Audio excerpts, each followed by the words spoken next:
Sir जैसा कि आपका जो ऑप्शनल मतलब आप हिंदी माध्यम से रहे हैं, इसमें हम जानना चाहेंगे जैसे यूपीएससी में माध्यम को लेकर के और यूपी पीसीएस में माध्यम को लेकर के दोनों में क्या डिफरेंस है सर? माध्यम का चयन हम कैसे करें, क्योंकि बहुत से कन्फ्यूज़न रहते हैं माध्यम के चयन को लेकर के।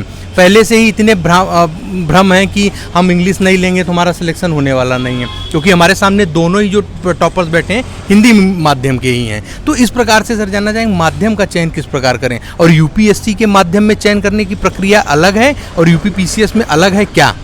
देखिए, इसका बेस्ट तरीका ये है, माध्यम से पहले डायरेक्ट बोल रहा हूँ, कोई छुपी बात नहीं है, कोई असर नहीं है माध्यम का। शिवांग भाई, आपको असर फील आया माध्यम का? नहीं, बिल्कुल नहीं, अभी तक नहीं आया। हाँ, बस एक जो अगर बहुत ज़्यादा कमी निकालें तो एक छोटी सी कमी ये है कि हम जितनी स्पीड में इंग्लिश के आंसर्स लिख लेते हैं, इंग्लिश लिख लेते हैं भाषा के स्तर पर, उतनी स्पीड से हम हिंदी के आंसर नहीं लिख पाते हैं, जो कि हम कुछ ट्रिक से मैनेज कर सकते हैं। जैसे सर क्या करते हैं, सिरोरेखा कम खींचते हैं। हाँ। ये आप कर सकते हैं, और ये एक भाषा के साथ इनबिल्ड बाधा है।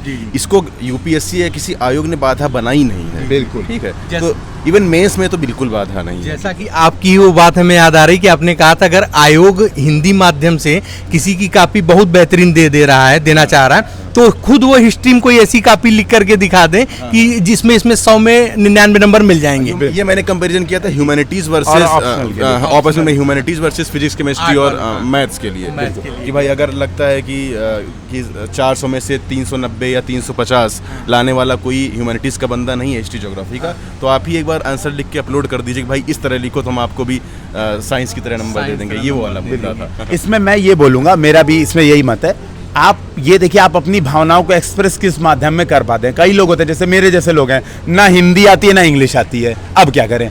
दोनों थोड़ी बहुत आती है। आईआईटी में पढ़ा तो इंग्लिश ठीक ठाक हो गई और हिंदी नहीं। तो इसमें मैंने क्या अप्रोच चलाई, पहले मैंने इंग्लिश मीडियम लिया था सबसे पहले स्टार्टिंग में। इंग्लिश मीडियम मैंने देखा कि 2-3 पेज एनसीईआरटी पढ़ता हूँ तो मेरे 3-4 घंटे लग जाते हैं, और मैं रटने की कोशिश कर रहा था। वो एक्सप्रेस भी फीलिंग नहीं कर पा रहा था और चीज़ें समय लगा रही थी, कीवर्ड रटने की कोशिश करता था। हिंदी में पढ़ा तो एक दिन में इवन किताब भी कई बार पूरे दिन भर में पढ़ने में पूरी किताब भी एनसीईआरटी की 1-2 खत्म हो जाती थी। तो मुझे ये स्पीड का मैटर लगा। फिर दूसरा, आप क्या करिए, अगर आप दोनों भाषाओं में डाउट है तो आप क्या करिए, 15-15 दिन प्रैक्टिस कर लीजिए, जिसमें आपको लगे कि आपका फ्लो सही जा रहा है तो आप उसको आराम से भाषा के रूप में चयन कीजिए। क्योंकि अब क्या है, कंटेंट लेवल पे किसी में बाधा नहीं है, कंटेंट बाधा तो एकदम खत्म हो गई। हिंदी इंग्लिश दोनों में कंटेंट बराबर। दूसरी बात ये, यहाँ पे आपको एक बात ध्यान रखना है, आप चाहे हिंदी मीडियम को चाहे इंग्लिश मीडियम के हो, कंटेंट दोनों पढ़ना है। आपको लग रहा है कि हिंदी का कंटेंट किसी का बढ़िया है, आप इंग्लिश मीडियम से हो तो हिंदी का पढ़िए। आपको लग रहा है इंग्लिश का कंटेंट किसी का बढ़िया, आप हिंदी मीडियम से, तो उसको बाधा मत बनने दीजिए। बात वही है कि भाषा बाधा नहीं है, भाषा एक साधन है जो आपको आपके लक्ष्य साध की ओर ले जाएगा। बाधा मत बनाइए प्लीज। और अगर आपकी इंग्लिश इतनी वीक है कि कोई एक कंटेंट पढ़ नहीं पा रहे हैं तो आप फिर क्वालिफाई कैसे करेंगे कंपल्सरी पेपर में? बिल्कुल, क्योंकि आप वहाँ पर ऐसे लिखना किसी एक रैंडम टॉपिक पर 500 वर्ड्स का 600 वर्ड्स का ये है। Hello friends, good morning. मैं Saurabh Jaiswal, selected as excise inspector in UP PCS 2021। और कुछ दिनों पहले मुझे फिज़िक्स वाला का यूपी का पेपर 5-6 का मटेरियल मिला, और सिलेबस वाइज काफ़ी चीज़ें कवर की गई हैं। और ये मुझे यूपी पीसीएस डेली न्यूज़ के आशीष शुक्ला जी से प्राप्त हुआ और काफ़ी अच्छा लगा ये मुझे। मैंने इसका प्रिंट आउट भी करा लिया है। आप लोग भी चाहें तो एक बार ट्राई कर सकते हैं। Thank you. हेलो दोस्तों, आपसे एक महत्वपूर्ण जानकारी शेयर करनी है। जैसा कि आप सभी को पता है, यूपीपीएससी में ऑप्शनल हटाया जा चुका है, जिसकी जगह पर यूपी स्पेशल के 2 पेपर ऐड किए गए हैं, पेपर 5th और पेपर 6th। दोस्तों, जैसा कि आप सभी लोग जानते हैं, मार्केट में अभी तक किसी कोचिंग या संस्था के माध्यम से यूपी स्पेशल की कोई भी बुक या मटेरियल नहीं लाया गया है, लेकिन पीडब्ल्यू यानी फिजिक्स वाला की एक संस्था यूपीपीएससी वाला व ओनली आईएएस ने मिलकर यूपी स्पेशल के संपूर्ण मटेरियल कोर्स में लॉन्च कर दिए हैं। दोस्तों, आपको बता दें, स्क्रीन पे दिख रही है आपको पीडीएफ है, ये यूपी स्पेशल 5th और 6th पेपर की पूरी पीडीएफ है, जो कि आप सभी लोगों को कोर्स में देखने को मिलेगी। दोस्तों, आगे अभी नेक्स्ट वीडियो में आप सभी लोगों को टॉपर्स के माध्यम से पीसीएस 2021, पीसीएस 2022, कुछ टॉपर जैसे डिप्टी एसपी जो एसडीएम नहीं बने, उनके माध्यम से भी इस पीडीएफ की रिव्यू वीडियो भी आप सभी लोगों के साथ में शेयर किया जाएगा, जिसमें यूपी पीसीएस में मेंस दिए छात्र और साथ ही में इंटरव्यू तक पहुंचे हुए छात्रों के माध्यम से भी रिव्यू आप सभी लोगों का वीडियो प्राप्त करवाया जाएगा। आप सभी के लिए वीडियो लास्ट तक देखें, बहुत ही है महत्वपूर्ण। संपूर्ण यूपी स्पेशल सिलेबस को पीडब्ल्यू की सक्षम 3.0 बैच में पढ़ाया जाएगा। दोस्तों, पीडब्ल्यू ने अपना फाउंडेशन बैच लॉन्च कर दिया है। आपको बताना चाहेंगे, यदि आपका सपना है पीसीएस अधिकारी बनने का और आपने अभी तक अपनी तैयारी नहीं शुरू की है, तो मुझे लगता है इससे अच्छा मौका नहीं मिलेगा अपनी तैयारी शुरू करने का। बहुत कम समय में पीडब्ल्यू ने अपना आइकॉन लिस्ट में नाम बनाया है। क्यों? क्योंकि वहाँ काफ़ी संख्या में छात्रों की विश्वसनीयता व सफलता जुड़ी है। पीडब्ल्यू के साथ जुड़ने पर सफलता निश्चित है।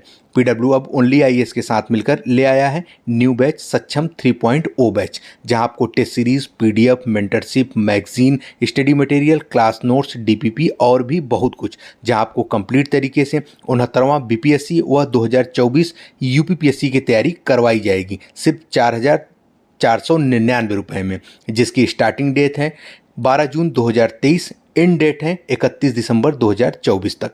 दोस्तों, सक्षम 3.0 के विषय में बताने का मुख्य उद्देश्य इतना है कि अफोर्डेबल प्राइस में इंडिया की बेस्ट फैकल्टी के साथ आपको पढ़ने का मौका प्राप्त होगा।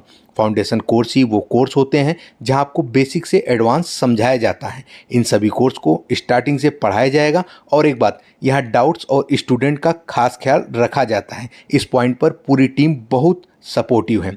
मैं आपको रिकमेंडेड करूंगा आप इन कोर्सेज को जरूर चेक करें और पीडब्ल्यू ऐप में जाकर फ्री डेमो लेक्चर भी देखें। जो भी करते हैं इन कोर्स को परचेस, उनके लिए हमारी तरफ से है स्पेशल ऑफर। यूज करते हैं हमारा कूपन कोड जो स्क्रीन पे आप सभी लोगों को दिख रहा है, PSC009, मिलेगा 999 रुपये का स्पेशल डिस्काउंट। तो देर किस बात की, अभी विजिट करें। डिस्क्रिप्शन बॉक्स में कोर्स लिंक व कूपन कोड दोनों है साथ। सर, जैसे ज़्यादा डिटेल में नहीं हम जानेंगे, जीएस फर्स्ट, सेकंड, थर्ड और फोर्थ डिटेल में नहीं जानना, इसके लिखने की जो शैली होगी फर्स्ट, सेकंड, थर्ड और फोर्थ में, वो हिंदी माध्यम से किस प्रकार होगी सर? देखिए, इसमें लिखने की ये शैली है। पहली बात, सबसे पहला टारगेट ये करना है कि 20 क्वेश्चन अटेम्प्ट करना है। मैं सीधे एग्जाम की बात कर रहा हूँ। घर पे क्या होता है ना, घर पे अगर मुझे एक क्वेश्चन लिखने को दिया जाए, मैं ऐसा लिख दूंगा आंसर की हो सकता है आप टॉपर की कॉपी देखें तो भी आपको एक बार अचंभित हो जाए कि यार इन्होंने इतना लिख दिया और टॉपर तो ऐसा लिख ही नहीं पाया। मेन मैटर करता है आप एग्जाम के दिन 20 क्वेश्चन उस प्रेशर में 3 घंटे में कैसे मैनेज करते हैं, ये सबसे ज़्यादा जरूरत है। तो सबसे पहले फोकस ये करना है, मेरा स्ट्रेटजी है, सबसे पहले फोकस करिए कि 3 घंटे में 20 क्वेश्चन अटेम्प्ट हो जाएं। सेकंड नंबर पे फोकस कीजिए, हर प्रश्न के जितने पार्ट्स पूछे हैं मिनिमम वो पार्ट टच हो जाएं। जैसे मान लीजिए एक प्रश्न में 2 पार्ट पूछा है कि सिंधु घाटी सभ्यता की विशेषता बताते हुए भारत में वर्तमान नगरीकरण में किस प्रकार योगदान देता है, चर्चा करें। तो आप पहले विशेषता बताइए पार्ट 1, फिर नगरीकरण में योगदान पार्ट 2, दोनों पे लिखिए, न कि केवल विशेषता बता के क्वेश्चन ही खत्म कर दिया। तो दूसरा टारगेट आपका ये होना चाहिए कि हर प्रश्न के जितने पार्ट्स हैं सबको बराबर बराबर वेटेज देते हुए सबको आपको समय देना है। तीसरे नंबर पे आता है वैल्यू एडिशन। तो जब आप ये दोनों अचीव कर लेते हैं तो तीसरा स्टेज समय के साथ जब आप प्रैक्टिस करते हैं तो आता है, जैसे शिवांग सर ने बहुत डिटेल में बताया कि मैप ऐड करो, डायग्राम्स ऐड करो, कुछ स्कॉलर्स के कोटेशन ऐड करो, तो वो आती है तीसरी स्टेप। और तीसरा जो स्टेज होता है वो आप सीधी बात आप 20 क्वेश्चन में नहीं कर पाएंगे। ये आपको एक जो आप करते हैं मैं नहीं करता, हाँ, केस स्टडी आप बहुत ऐड करते हैं। बिल्कुल हाँ, वो छूट रही थी। तो केस स्टडी ये चीज होती है तीसरी स्टेज।